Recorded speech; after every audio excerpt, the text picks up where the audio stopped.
Welcome to tonight's episode of Bible Study with Deborah. This is episode 10, and today we shall be looking at the festival of Purim. Now, for those of you who are not aware of what that festival is, that is a festival that celebrates the achievements of Queen Esther in the then kingdom of Persia under the reign of King Xerxes.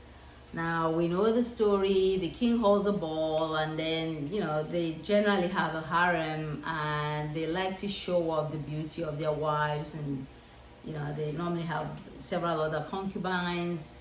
So they were all in a nice, jolly spirit, and so he asked for Queen Vashti to come and show all her glory, all her beauty. And of course, we know the story. Queen Vashti said no, and all the elders, the advisors to the king said, what? A queen saying no to a king? How are we in heaven going to be able to talk to our wives? Because they'll just cite what the queen did and say, well, even if the queen didn't even respect her husband, why should we? So let there be a punishment severe enough such that when our wives, so they were actually thinking about themselves, our wives hear about what was done to Queen Vashti, they won't dare do what she did. Fine enough.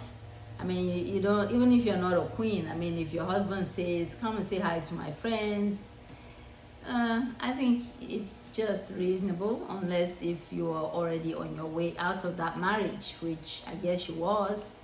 But the cheek of it, for her to say no, where in a tradition where if you approach the king and he doesn't, put out his scepter for you to touch, you are killed, whether you're a queen or not. And she had the temerity. Sometimes I often wondered, maybe her father was stronger than that king. I don't know, but anyway.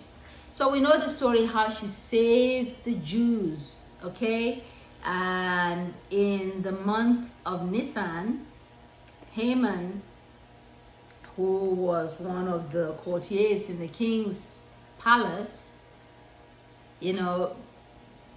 asked the king for an edict that, he had his plans, and he told the king, let's build a statue of you and make everyone bow to you. Like, sounds familiar? Okay. Like in Babylon, before these ones came and took over. Those are historical parts. So, and that was done. He was even offering the king 1,000 and something silver shekels or whatever monies they were using, and the king said, nah, hold it, keep it. So they built this mighty edifice of the king, just like Nebuchadnezzar did, and said everybody at the command, at the edicts of the king, everyone was to bow and worship the king. Now Mordecai, who often stayed by the gate with other people guarding the gate, refused repeatedly to bow to the image of the king. So Haman was told that this is what Mordecai did, and Haman, knowing that Mordecai was a Jew, went to the king and said, can you imagine, one of these Jewish people refused to bow to your image? And refusal of anything. I mean, a queen was just punished, and then a mere servant refusing to bow to the image of the king. You can imagine any king will be furious. I mean, I can understand my wife saying no to my request or my demands, but a servant? So he was like, nah, that's not on. And he now said, okay, I give an edict that such a man should be killed and impaled on a stake. So naturally, the king agreed. But at that point, Haman already knew that Mordecai was a Jew, but none of them knew that Esther was also a Jew, and Esther is the queen. I'm just jumping here because this whole tape is not about Purim. Actually, it's not about Esther, and I want to say that yes, Esther saved her people. You know, there were many quotes from the book of Esther. You know, maybe the Lord has you in a place such as this for this moment. Now, if you don't go and save your people thinking because you're the queen, well, the Lord will raise up someone else. Mordecai was telling his niece, and you and your family will perish. So quickly, you know, she made them fast and everything and prayed with her, and then she, you know, requested to see the king. Like, I'm actually jumping throughout the whole scripture, and I'll understand, or I'll hope that you know the story of Esther. So the king told Mordecai to choose a time to execute, you know, this man. And Mordecai casted a lot as in like gamble, you know, throw a die and something, and that lot was called Purim, and that's where the name Purim came from. And it was casted in the first month, in the month of Nisan, in the like Jewish calendar. But the edict was to, you know, take place in the month of Adar, so the 12th month. Now, Haman was an Agagite.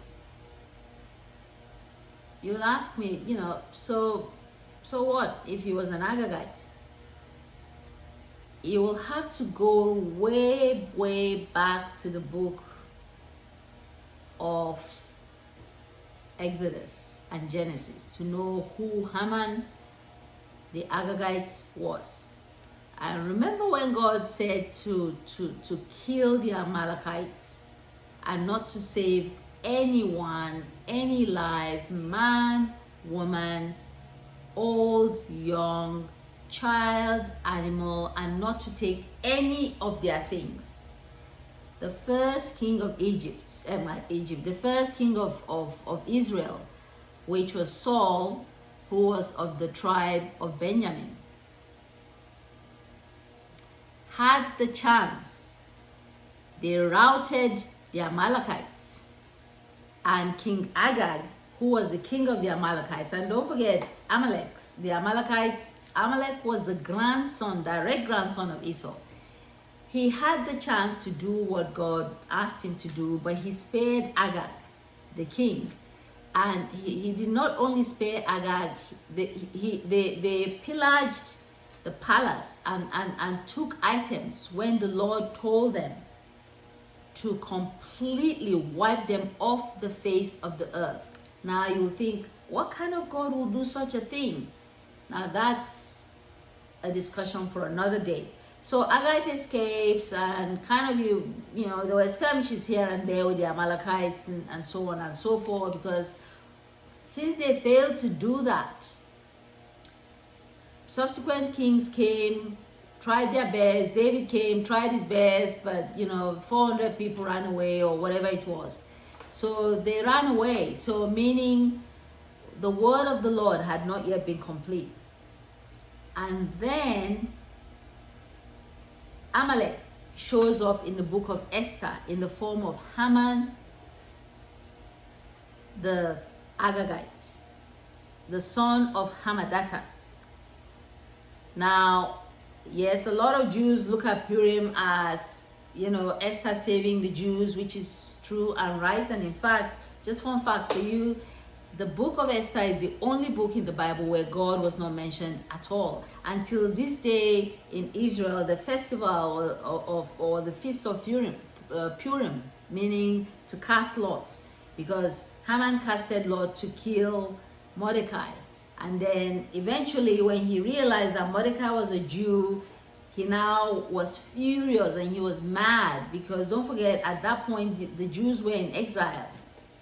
in Babylon, and all the other territories that the Babylonian king owned, and they were, they were toppled by the king of Media, and then eventually the king of Persia. So, we know of the famous King Cyrus, we know of the famous King Darius, and this was King Artaxerxes, or some people call him King Ahasuerus. So he now, instead of wanting to kill just one man, decided he was going to wipe out the whole Jews. So the king gave him his signet ring. The signet ring of the king is like the king's decree. Once there's a signet ring, sometimes with something that looks like blood, it means it is sealed, it's a decree, it's from the king, must be carried out just the way it was said. So because I don't want to make this all about Esther, because I'm trying to, talk about the subterranean text going on here. Because for me, the feast or the festival of Purim, yes, is celebrated as the festival of Esther. However, underneath that story is actually God still trying to make sure that not one of his words that he has uttered falls to the ground and not bear fruit.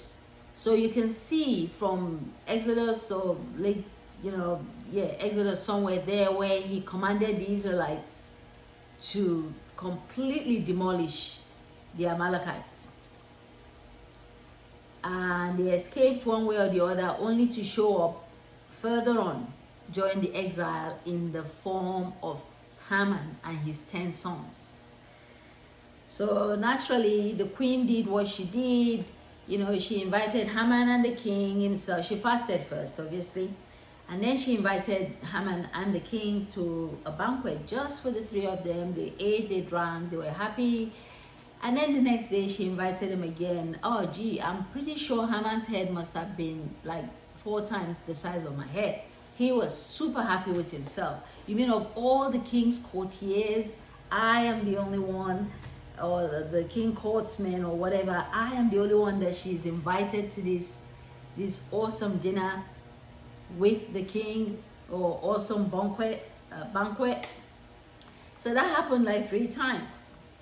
And then finally the king was so happy with her, and he said, tell me what you want, whatever it is you want, even like whatever it is you want in my kingdom, obviously apart from the throne, I'll give it to you. So, but by that time, the guards were searching, in the records, and they found a place where some people were plotting to kill the king. And you know how it is, you're a king, people only let you hear what you need to hear. So he wasn't told, but Haman was told, and he never passed that information on to the king. So, Esther brought that book of the decrees, and the king realized that a man had actually saved his life. So when it was read, Haman felt, obviously he knew the story, so he thought he was the one. So the king now delighted it in his heart to reward that person. So he asked Haman, what should be done to a man in whom the king had delights, i.e. the king wants to reward? Oh, Haman thought of himself. He was like, he should be, put on a royal robe, and then someone put on a royal horse, and someone will walk on foot, and saying, this is what's done to the man who the king delights in. And again, this is not about Esther necessarily, but the king said, so these 2 men that saved my life, what was done for them? And Esther said nothing. So, and the king said nothing. Okay. And so he now asked Haman that famous question, what should be done to these persons? And Haman gave his prescription, thinking it was himself. But then Esther exposed the plans that Haman had for her people, and the king was furious. He said, okay, what you have planned for the king, for what the king delights to do to someone in whom he is well pleased, you will do it to Mordecai. Okay, the same Mordecai that you wanted to kill, you will do it to him. But at that point in time, in fact, Haman's anger had boiled over, and he wasn't just against Mordecai, he was against both Mordecai and his sons. Can you believe it? So the king said, well, Haman should bring Mordecai in, and Mordecai was dressed in the royal robes, put on the horse, and Haman himself, what a humiliation, was made to drag him throughout the capital, which is Susa, saying, this is what the king does to a man in whom he delights. This is what a king does to a man in whom he delights. And then, of course, the king honored Mordecai and made him second in command only to him. Think of anybody else in the Bible who was made second in command like that. It was Joseph. Okay, second in command to Pharaoh. So Esther now said, you know, Mordecai should be killed. So he was killed, and her people were still in fasting and praying. The Lord, don't forget, this is the month of Adar, the 12th month. The Pur, or the Lot, was casted in the month of Nisan. And they now said, Haman has 10 sons. Okay, and you know, it's the sons that carry the lineage of somebody. Haman has 10 sons. Let the 10 sons also be killed and impaled along with their father. And so it was decreed. So instead of the Jews being exterminated, the Amalekites, ladies and gentlemen, were finally annihilated by God himself. So here's the deal. I believe that the festival of Purim is true, it's pure, and it's good. It's the only female festival that's celebrated in modern Israel today. Of course, there have been prophetesses, but there's no day set aside, for instance, for Deborah, for many of the other, you know, great, for Jael, she's one of my favorites in the Bible, for Miriam, for any of these people, or even Jochebed, the mother of Moses. But for Esther, there is a day set, the festival of Purim, and it's a festival. So on the 13th and the 14th day, for the people living in the city, and then the people in the rural areas, 14 and 15, or maybe 12 and 13, 13 and 14. So it's celebrated till this day in Israel, which is great. But I think the main story underlining the story of Esther is God fulfilling his promise to completely eradicate the Amalekites, because Haman and his 10 sons were the last vestige of the Amalekites whom the Lord commanded the Israelites, commanded them to completely destroy when they enter the promised land. Saul tried halfway, didn't complete it. David gave it his best shot, but some of them ran away. Joshua, all these people tried, but you know, and right there in just before Judges, the Lord told them, well, since I've asked you to completely annihilate these people, kill them off, or do whatever, and you didn't do it, all right, I will leave some of them as the instruments of my justice against you. So the Jebusites, the Girgazites, the Hivites, the Hittites, the Agagites, so the whole of Canaan, and thus completed one of the mighty, longest running epoch. I mean, apart from Revelation to Genesis and back to Revelation, thus completes one of those epochs in the Bible in that God himself had to end up using Esther and Mordecai and the king of Persia to completely eradicate the Amalekites. Please let me know what you think in the discussion column, and smash the notification bell. If you haven't subscribed, kindly subscribe. I'd like to hear your comments. I'd like you to hear your take. I'd like to hear your views. And I'm going to do a separate one on Esther and the festival of Purim, but this one is about God completely eradicating the Amalekites. And he used Esther and Mordecai, to do it. Thank you for listening, and I'll see you at the next episode. I hope you enjoyed this one. Thanks very much indeed. Bye.